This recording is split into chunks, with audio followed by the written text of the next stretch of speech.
예수님, 사랑합니다. 안녕하세요.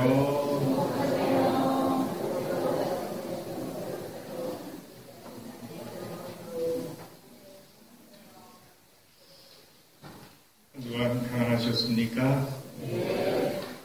벌써 4월 달의 마지막 주일입니다. 다음 주일은 벌써 5월 달 첫 번째 주일이 됩니다.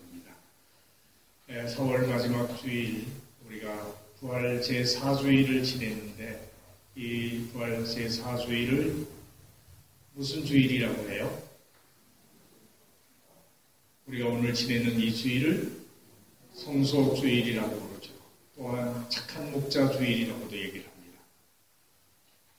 착한 목자는 누구세요? 예수님이시죠.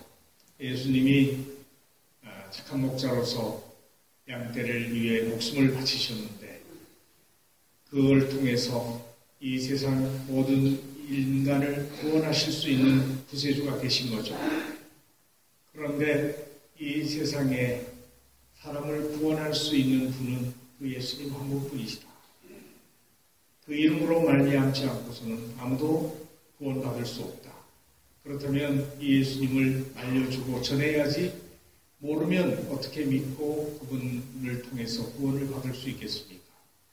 그래서 예수님께서는 이미 제자들을 뽑으시고 그들을 파견하시면서 또 말씀하셨죠. 추수할 것은 많은데 일꾼이 적으니 추수할 일꾼들을 보내달라고 청하여라. 그래서 바로 성소주일은 그 추수할 일꾼들을 많이 보내달라고 특별히 기도하는 그런 주일입니다. 그래서 뜻있는 훌륭한 젊은이들이 성소의 꿈을 가지고 사제가 되고 또 수도자가 되어서 좀 더 하느님 나라의 건설에 참여하고 또 착한 목자이신 예수님의 대리자로서 양떼들을 푸른 풀밭으로 인도하고 배불리 먹이고 목마를 때 시원한 물을 마음껏 마실 수 있게 해주는 생명의 양식을 그들에게 전달하게 하신 것이죠. 그렇다면 성소주일은 이제 이런 성직자, 수도자가 많이 나올 수 있도록 기도하는 날이라고 볼 수가 있는데, 여러분들 지금 우리나라에 신부님이 몇 명이나 된다고 생각하세요? 우리나라에 잘 모르죠? 네. 우리 교구에는 몇 명이나 될까요? 이제 우리 교구에도 100명은 훨씬 넘었습니다. 교구 사제단 숫자가 넘었는데, 그러면 뭐 많은 건가요? 목사님들의 숫자에 비해서 생각해보면 이건 뭐 비교도 안 되는 일이죠. 우리나라 사람으로 사제가 된 분이 제일 첫 번째 신부님이 누구예요? 금대건 안드레아 신부님. 두 번째는 최양옥 토마스 신부님. 세 번째는 벌써 꿀먹은 벙어리가 돼요. 세 번째는 누구냐면 강도영 마르코 신부님. 그 다음에 네 번째는 저 풍소원 성당을 지으신 정규화 아우구스티노스 신부님.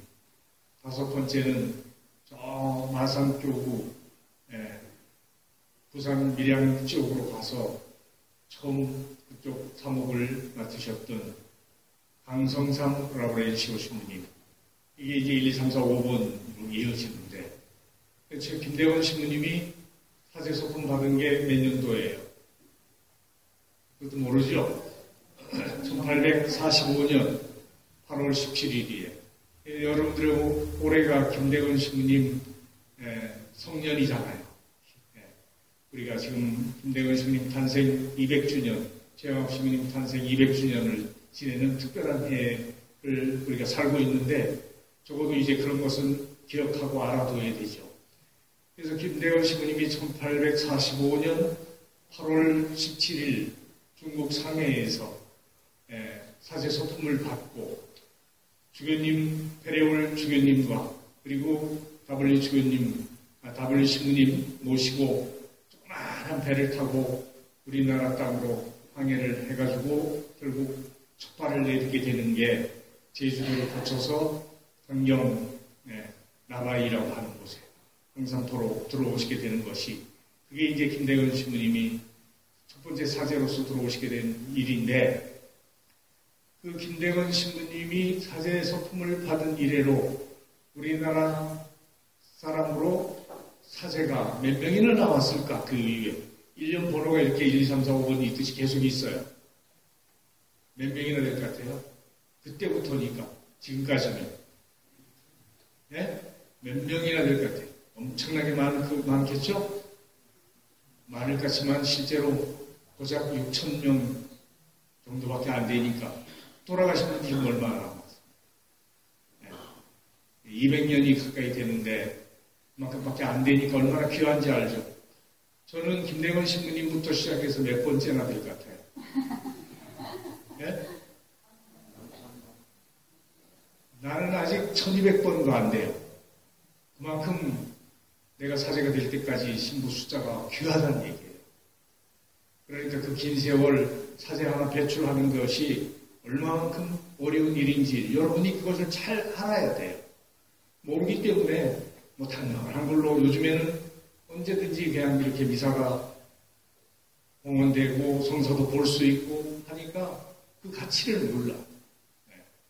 근데 우리의 역사를 이렇게 좀 돌이켜보면 1784년 북경으로 갔던 이승훈 베드로가 세례를 받고 돌아와서 함께 신학을 연구했던 많은 분들에게 세례를 주면서 신앙 공동체가 탄생한 것이 우리 한국 교회가 시작된 시점이라고 볼 수 있죠.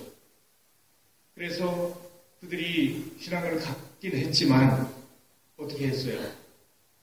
성사를 보고 미사를 드리려면 이 천상은총에 참여를 해야 되는데 사제가 있어야 되잖아요. 근데 사제가 없으니까 그냥 자기들이 정해가지고 한 10명 정도가 성직자라고 주교 신부가 돼가지고 했어요.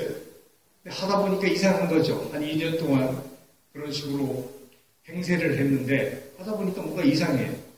그렇게 하면 되는 줄 알았는데 아니에요.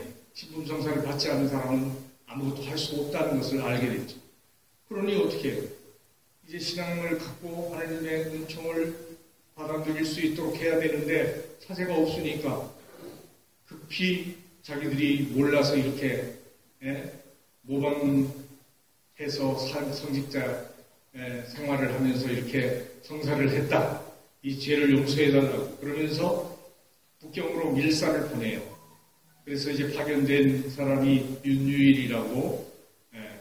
그래서 이제 그 편지를 이승훈, 권일신 이분들이 써준 편지를 품속에 간직하는데 그냥 간직하면 발각이 되기 때문에 천에다가 써서 솜과 솜 사이에다가 그 편지를 집어넣어서 같이 꿰매요.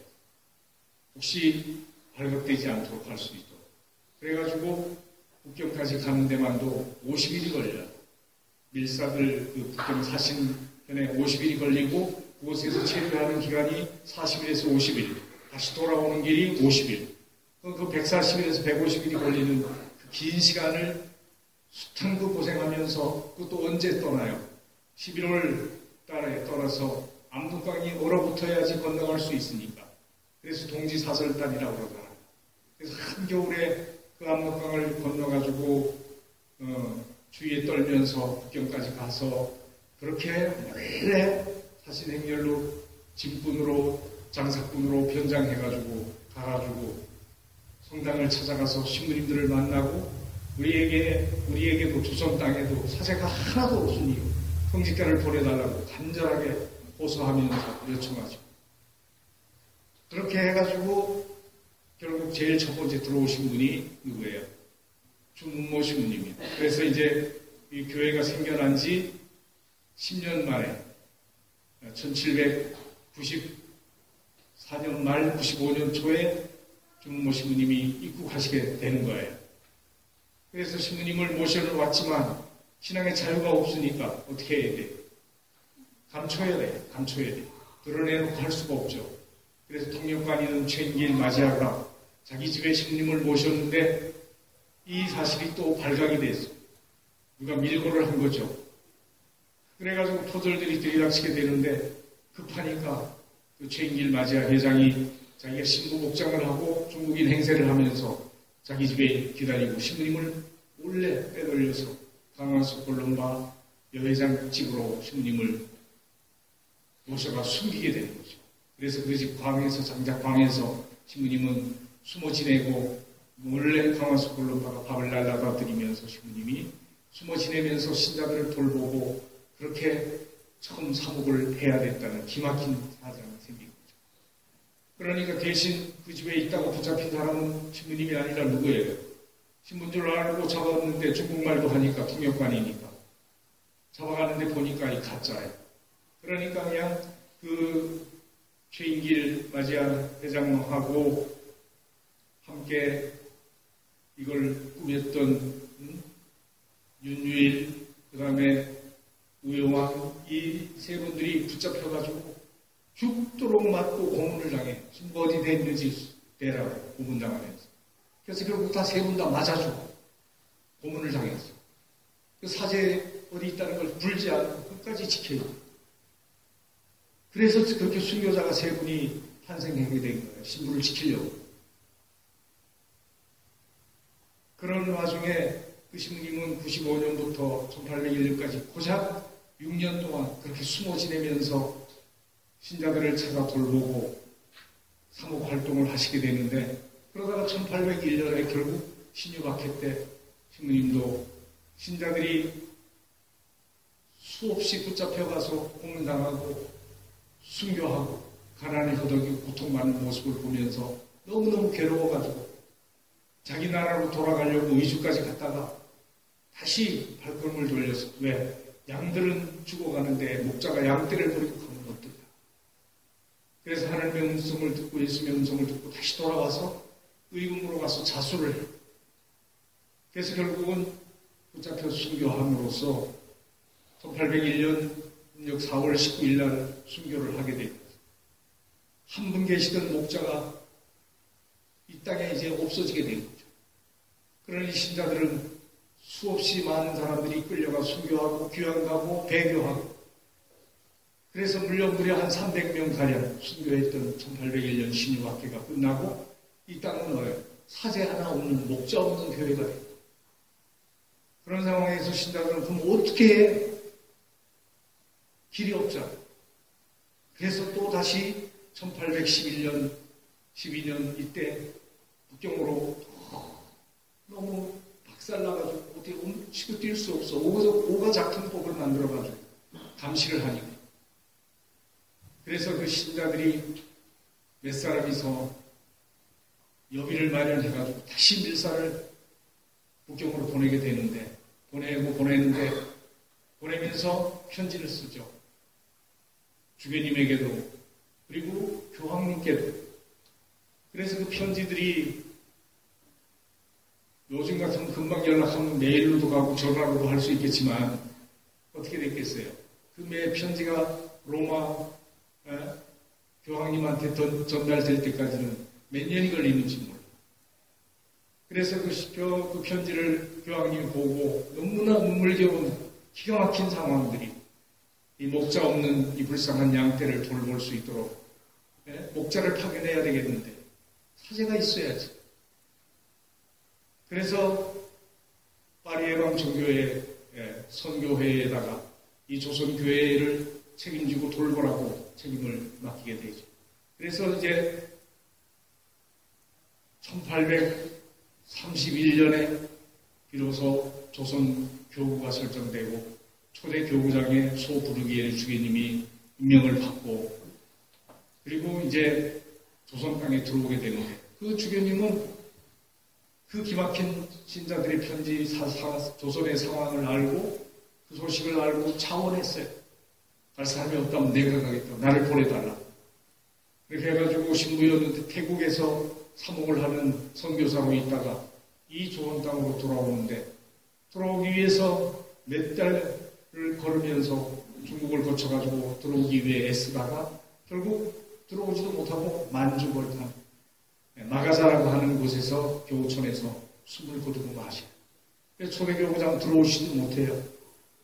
그리고 그 주교님이 조선으로 간다니까 그 불쌍한 백성들 양떼를 위해서 나도 가겠다고 중간에 만나가지고 같이 따라 나선 사람들이 누구냐 하면 모방 신부님하고 사스당 신부님, 프랑스다 신부님들인데 그분들은 중국에 이제 선교사로 이렇게 와서 살려고 한 건데 이 조선의 기막힌 사정을 보고 조선으로 가겠다고. 그래서 그 브르게르 주교님이 1833년에 세상을 떠나시고 그다음 그 모방 신부님이 장례를 지내고 당신이 입국 시도를 하는데 압록강으로부터 압록강을 건너가지고 그 변문을 통과하면서 원래 온 그 밀사들하고 한국 교우들하고 같이 이제 조선 땅으로 들어오는데 변문을 3개나 국경을 거쳐야 돼요. 말하자면 검문소를 세관이죠. 그러면 얼마나 아슬아슬해. 발각되면 큰일 나니까. 외국인 들어올 수 없으니까 조선 땅에. 그래서 정식으로 문으로 다닐 수도 없으니까 그야말로 수구문이라고 시신이나 내보내는 성문에 그런 조그만한 그 구멍들이 있어요. 그런 곳으로 몰래 빠져나오면서 부사일생으로 살아남아 조선 땅에 들어서면서부터는 어떻게 해요? 상복 차림 알죠? 여러분들은? 예, 옛날에는 상복 3년살이 했죠? 예, 그래서 상복 그지같이 해 입고 막대기 짚고 그 다음에 삿간 눌러쓰고 그리고 얼굴도 가리는 것까지 있으니까 얼굴이 탄로가 나지 않아. 요즘같이 마스크 쓰고 사는 시대 같으면은 들어오기 쉬웠을 거예요. 그죠? 뭐 모자 쓰고 마스크 쓰고 하면 뭐 얼굴도 알 수 없을 테니까 누가 봐도. 근데 서양 사람들과 우리나라 사람들이 너무 얼굴이 다르니까. 그러면서 조선 땅으로 들어와가지고 사목 활동을 시작하게 되는데 그래서 모방 신부님 들어오고 37년에 샤스당 신부님 들어오고 그 다음에 앵베르 범주교님이 2번째 교구장으로서 37년 만에 들어오시게 되는데 들어와가지고 그 주교님도 결국 20개월 이제 주교님 한 분, 신부님 2분 있는 그런 교회가 됐던 조선 교회가 1839년 기해박해 때 결국 신부님과 주교님 다 순교하시겠다. 그 신부님들 주교님 순교한 이유도 신자들이 붙잡혀가서 서양 선교사가 왔다는 것을 알면서 불질 않으니까 그리고 신자들에 대해서도 천주교 신자들은 붙잡혀가도 남에게 해로운 일을 하지 마라 그랬다고 해서 절대 입을 열지 않아요. 그러니까 엄청난 고문을 당하면서 고통받고 죽어가는 그 모습을 보고 주교님도 신부님들도 거의 자수하다시피 해서 세람터에서 장렬하게 순교하시게 됩니다. 그러니 겨우 1801년에 신부가 있다가 1836년에 들어와가지고 이 목자 하나 없던 교회에 불과 36년, 37년, 38년 그리고 39년 기회받게 때 이렇게 또 3분 주교님, 신부님이 순교했으니까 또 목자 없는 교회가 됐죠. 그 시기에 김대건 최홍은 어디 있었어요? 1836년에 모방 신부님이 들어와서 신학생을 뽑아가지고 마카오로 보냈기 때문에 그 학생들은 마카오에 가서 그때 공부하고 있었는데 나중에서 그 아버지 어머니 김대건 신부님 아버지 김재준 이냐시오 순교하고 최강업 신부님 아버지 어머니 최경원 프란치스코 이성래 마리아 다 순교했다는 소식을 그 이국 땅에서 전해 들어요. 그리고 먼저 들어가신 주교님 신부님 다 돌아가셨다. 얼마나 기가 막힌 소식입니까? 그런데도 돌아보지도 못하고 신학 공부를 하면서 사제의 꿈을 키우면서 그렇게 사제가 됐던 분들이 김대건 최강업 신부님. 그래서 김대건 신부님 45년의 사제품을 받고 주교님과 다블리 신부님 모시고 조선 땅에 들어오시게 됐는데 들어와서 다시 배를 구해가지고 최강업 신학생 부재하고 또 메스트르 신부님하고 모시러 나가려고 하다가 결국 백령도 그쪽 연평도 앞바다에서 붙잡혀가지고 신부된 지 얼마 만이에요. 8월 17일 날 45년에 신품 받았는데 그 다음에 9월 16일 날 세남토에서 순교했으니까 1년 1개월 사제로 산 기간이 그렇게 순교를 하게 돼서 짧은 시간 그 많은 시간 가서 고생해가지고 사제가 됐는데 그 먼 곳까지 가서 그리고 최양업 신부님은 1849년에 가서야 사제 서품을 받게 돼요.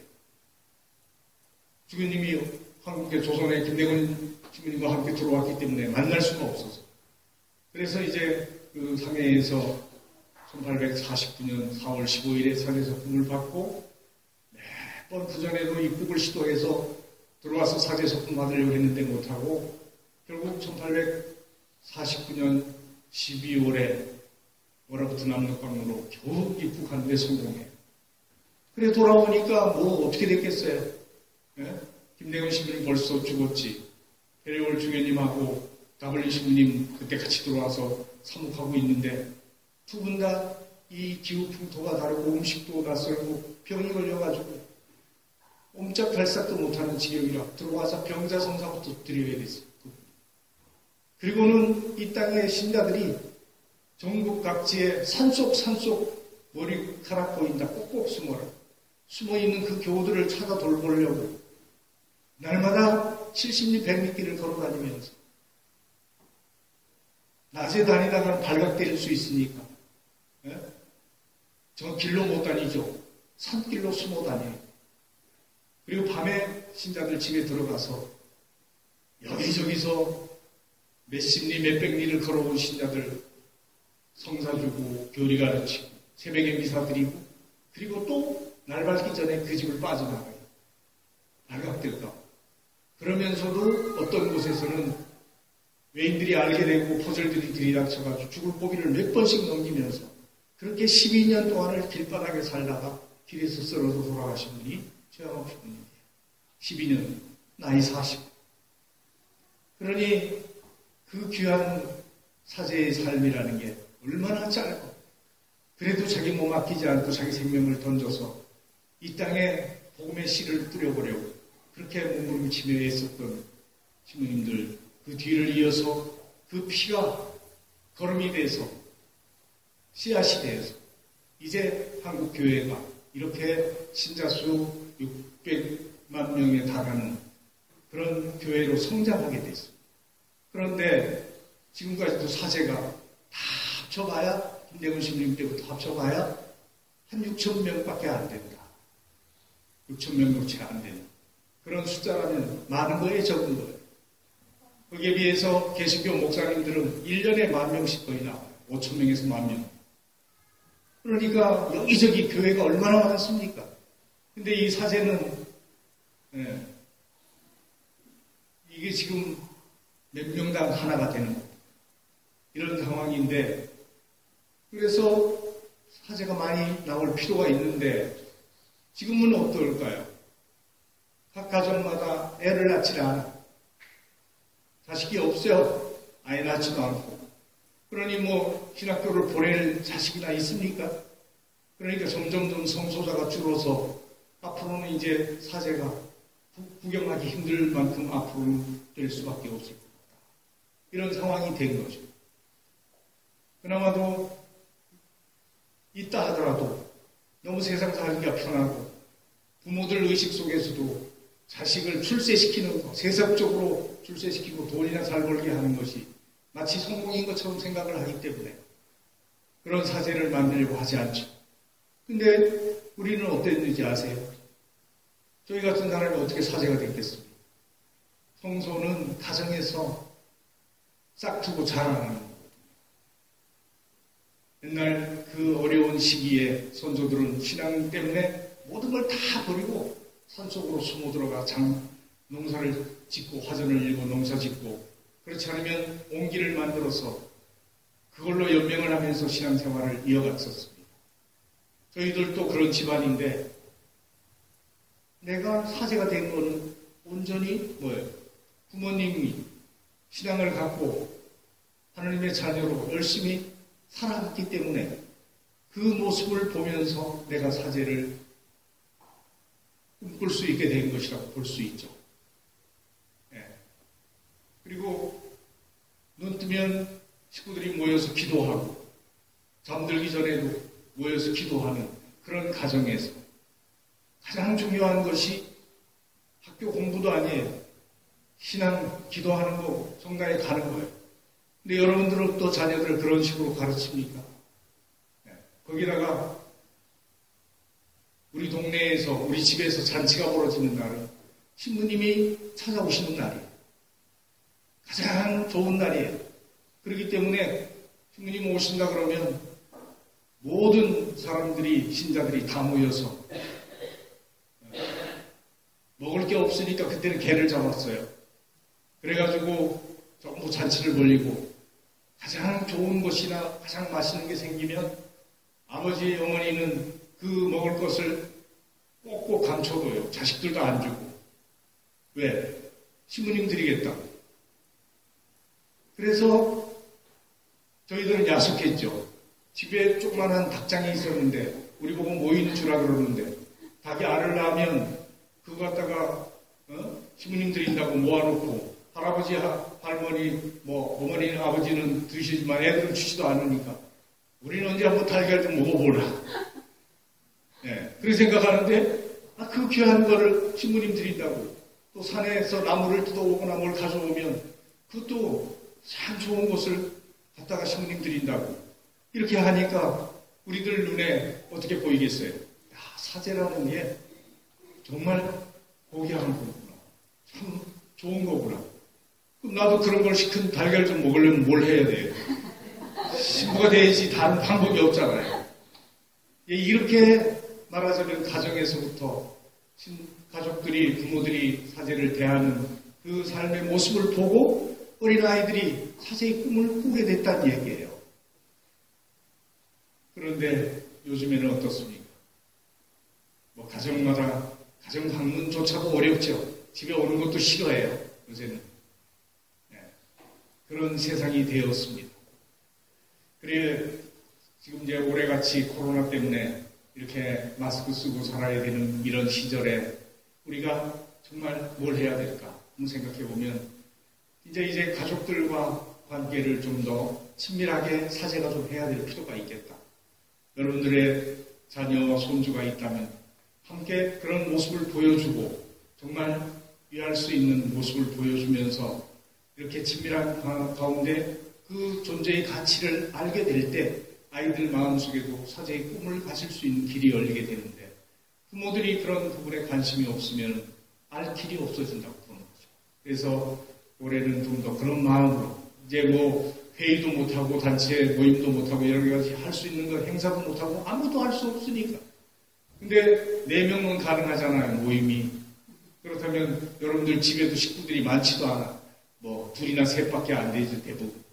그러니까 여러분들이 여러분 집에 사제를 초대를 하든지, 그게 어려우면 여기 오셔가지고 같이 만나든지, 또 애들 있다면 데리고 와서.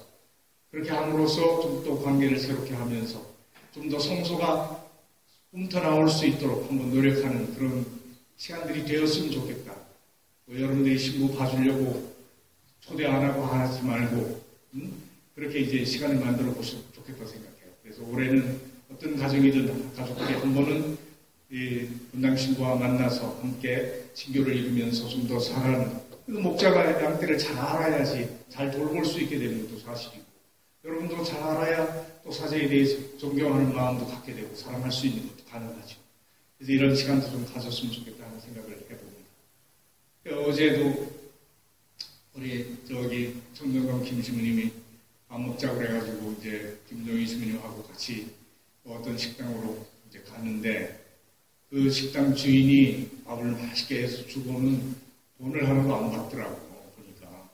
그래서 왜 그랬냐 제가 오늘이 성소 주일이기 때문에 젊은이들 성소도 나올 수 있도록 그렇게 많이 기도하고 노력도 해야 되지만 이미 성소의 길에 들어서 있는 사제나 수도자들이 잘 살아줄 수 있는 것이 제일 중요하니까 건강하게 지켜야 되기 때문에 자기가 밥 한 끼 대접한다고 그러면서 일부러 그렇게 자리를 마련해서 해주더라고요. 그래서 참 고맙다고 생각하면서 맛있게 먹었는데, 어쨌든 그런 삶의 마음들이, 저도 우리 신자들 갖다 주는 거, 문 앞에 갖다 놓고 가는 거 자주 얻어 먹었어요.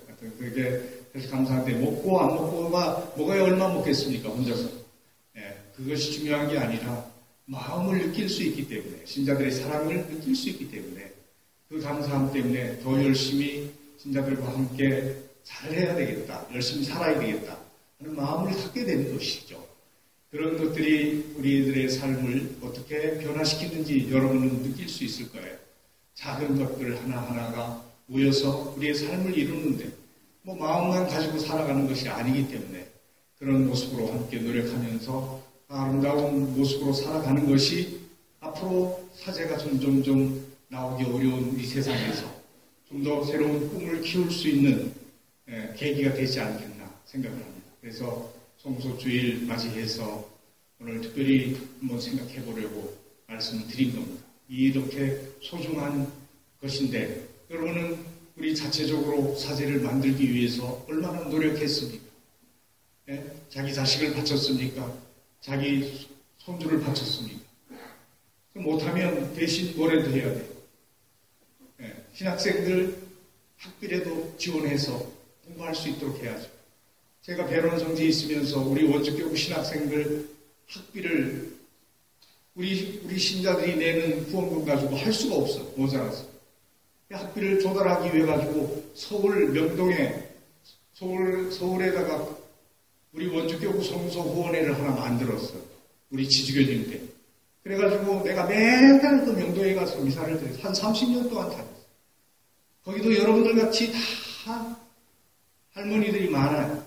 그러신데 자식들 손주들한테 받은 그 용돈 가지고 오셔가지고 미사 드리고 또 후원금 내고 그러면서 했어요.